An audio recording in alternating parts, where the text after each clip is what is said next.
சென்னை சூளைமேட்டில் தமிழ்நாடு வியாபாரிகள் சங்க பேரவை தலைமை ஒருங்கிணைப்பாளர் அருண்குமார் தலைமையில் நிர்வாகிகள் சீன பட்டாசுகளை தடை செய்வோம் என்ற கோஷங்கள் எழுப்பினர்.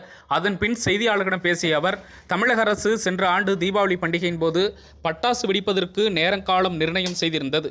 சிலர் அதையும் மீறி சிறுவர்கள் பட்டாசு வெடித்ததால் அவர்களை கைது செய்யும் நடவடிக்கைகள் எல்லாம் சென்ற ஆண்டு நடைபெற்றது.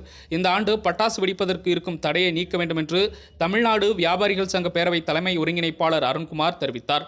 மேலும் இதுபோன்ற நிகழ்வுகள் நாம் பாரம்பரியமாக கொண்டாடப்படுவது வழக்கம். அது மட்டுமல்லாமல் இதனை நம்பியுள்ள பல லட்சம் தொழிலாளர்களின் வாழ்க்கை மற்றும் வாழ்வாதார பிரச்சனையாகும். எனவே இதனை நீக்க வேண்டும் என்று தமிழக அரசுக்கு வேண்டுகோள் வைத்தார். அப்படி இல்லை என்றால் நாங்கள் அடுத்த கட்ட போராட்டத்தை நடத்தவும் தயாராக உள்ளோம் என்றும் தெரிவித்தார்.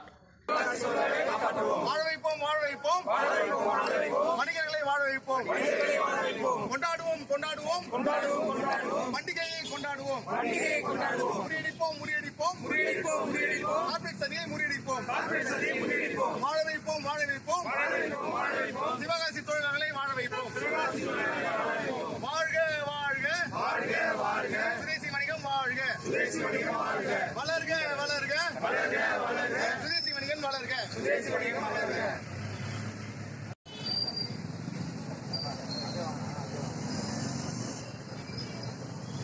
நான் அருண்குமார், தமிழ்நாடு வியாபாரிகள் சங்க பேரவை தலைமை ஒருங்கிணைப்பாளர். அனைத்து பத்திரிகை நண்பர்களுக்கும் நல்லா தெரியும், சென்ற ஆண்டு நம்மளுடைய தமிழக அரசு பட்டாசு வெடிக்கிறதுக்கு இந்த கால நிர்ணயம் பண்ணியிருந்தாங்க. அதாவது குறிப்பிட்ட நேரத்தில் தான் பட்டாசு வெடிக்கணும் அப்படின்னு சொல்லிட்டு கோர்ட் ஆணைப்படி இந்த சின்ன சின்ன பசங்கள்லாம் கொண்டு போய் அரெஸ்ட் பண்ணாங்க, பட்டாசு ஏன் வெடிச்சிங்க அப்படின்ட்டு. நம்ம தமிழக கலாச்சாரப்படி, அதாவது இந்தியா கலாச்சாரப்படி இந்த பண்டிகை காலங்கள் என்றது வணிகத்தோடு சம்பந்தப்பட்டது. தொன்று தொட்டே வணிகம் இந்த பண்டிகை எல்லாம் சம்பந்தப்பட்டு வரும். அதாவது ஒரு தீபாவளின்னு அனைத்து மக்களும் பட்டாசு வெடிப்பாங்க. அதை நம்பி லட்சக்கணக்கான தொழிலாளர்கள் சிவகாசியில் வேலை செய்வாங்க. அதை நம்பி ஆயிரக்கணக்கான வணிகர்கள் வணிகம் செய்வாங்க. இது காலகாலமாக தொன்று தொட்டு இருந்து வர ஒரு விஷயம் உங்க எல்லாருக்குமே நல்லா தெரியும். இந்த கொரோனா காலத்துல வணிகம் முற்றிலும் சீரழிந்து விட்டது. உங்க எல்லாருக்குமே தெரியும், வியாபாரம் எங்கேயுமே கிடையாது. ஒரு குறிப்பிட்ட சில விஷயங்கள் மட்டும்தான் வியாபாரம் நடந்தது. மற்ற எந்த வியாபாரிக்குமே வியாபாரம் கிடையாது. அதனால அரசாங்கத்துக்கிட்ட நாங்க என்ன ஒரு கோரிக்கை வைக்கிறோம்னு கேட்டீங்கன்னா, இந்த வருஷம் தீபாவளிக்கு இந்த மாதிரி எந்தவித தடையும் வைக்கக்கூடாது. அப்படி தடை வைக்காம இருந்தாதான் மக்கள்கிட்ட இருந்து இந்த வாங்கணும், ஒரு பண்டிகையை கொண்டாடணும் அப்படின்ற ஒரு ஆர்வம் வரும். அதனால அவங்ககிட்ட அந்த வாங்கும் சக்தி அதிகரிக்கும். பட்டாசு வாங்குவாங்க, புது துணி எடுப்பாங்க, மற்ற விஷயங்கள் இந்த பலகாரம் செய்யறதுக்கான விஷயங்கள் செய்வாங்க. அப்படி இல்லை, இந்த கோர்ட்டு தடை பண்ணிக்கிட்டாலோ இந்த அரசாங்கம் தடை பண்ணாலோ அந்த மக்களுக்கு அந்த பண்டிகை மேல ஒரு வெறுப்புணர்வு வரும். என்னடா இது காலங்காலமாவே தீபாவளினாலே பட்டாசு வெடிச்சு குழந்தைங்க சந்தோஷமா இருக்கிறதா தீபாவளி. குழந்தைங்களுக்கு பொங்கலோட தீபாவளி இன்ட்ரெஸ்டா இருக்கிறது காரணம் என்னன்னு கேட்டீங்கன்னா, இந்த பட்டாசு தான் ஒரு பெரிய காரணம். அப்ப நீங்க அது மேலேயே ஒரு தடையை வச்சீங்கன்னா அப்ப குழந்தைங்களுக்கு ஒரு ஆர்வமின்மை வரும். பெற்றோருக்கும் ஏன்டா இந்த பண்டிகை கொண்டாடணும் அப்படின்ற ஒரு வெறுப்புணர்வு வரும். அதை மீறி இந்த பண்டிகைகள் கொண்டாடப்பட்டால் மட்டும்தான் நம்மளுடைய பொருளாதாரம் மேம்படும். அப்படி இல்லைன்னா மீண்டும் சரிஞ்ச பொருளாதாரம் இன்னும் மோசமா போயிட்டே தான் இருக்கும். அதுக்காக தான் இந்த ஒரு கோரிக்கையை தமிழ்நாட்டு அளவில், ஏன் இந்திய அளவிலே வைக்கிற முதல் கோரிக்கையை நாங்கள் தமிழ்நாடு வியாபார சங்க பேரை வைக்குது.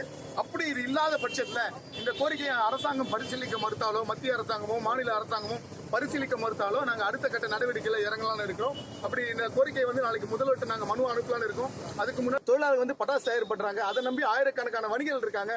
அவங்க வாழ்வாதாரத்துக்காகவும் அவங்க வாழ்க்கையோட நன்மைக்காகவும் எந்த எல்லைக்கும் நாங்கள் செல்வோன்றதை உங்களோட உறுதிப்பட தெரிவிச்சுக்கிறோம். தயவு செஞ்சு தமிழக அரசு, மாண்புமிகு முதல்வர், அதாவது மக்களின் முதல்வர், ஏழைகளின் முதல்வர், விவசாயிகள் முதல்வர் திரு எடப்பாடி பழனிசாமி அவர்களுக்கு காதுகளுக்கு இந்த கோரிக்கை சென்று இந்த வருஷம் தயவு செஞ்சு எந்த ஒரு ரெஸ்ட்ரிக்ஷன் வைக்காதீங்க. மாசு சொல்றாங்க, அதாவது மாசு, காத்து மாசுபடுதுன்னு சொல்றாங்க, சவுண்ட் பொல்யூஷன் சொல்றாங்க. ஆனா எத்தனையோ ஃபேக்டரிகள் வெளியிடாத புகையா இன்னைக்கு ஒரு நாள் பட்டாசு வெளியிட்ட போது அது ஒரு விஷயமே கிடையாது. அதே மாதிரி சவுண்டு, எவ்வளோ விஷயங்கள்ல சவுண்ட் வருது. ஒரு நாள்ல குறிப்பிட்ட ஒரு விஷயமே கிடையாது. ஆனா இது ஒரு கார்பரேட்டோட சதின்னு நாங்க நினைக்கிறோம். அதனால எங்களோட வணிகத்தை, நம்மளுடைய பாரம்பரியம், நம்ம நடக்கிற நம்மளுடைய விஷயங்கள்ல, நம்மளுடைய பண்டிகைகள்ல தங்கள் கைக்குள்ள வச்சு வணிகத்தை கைப்பற்ற முயற்சின்னு இதை நாங்க நினைக்கிறோம். ஆகவே அரசாங்கம் அந்த விஷயங்களுக்கு அடி பண்ணாம எங்களை போன்ற சுதேசி வணிகத்தை வாழ வைக்கின்ற ஒரு கோரிக்கையை வச்சுக்கிறோம். வாழ்க சுதேசி வணிகம், வளர்க சுதேசி வணிகம். நன்றி, வணக்கம்.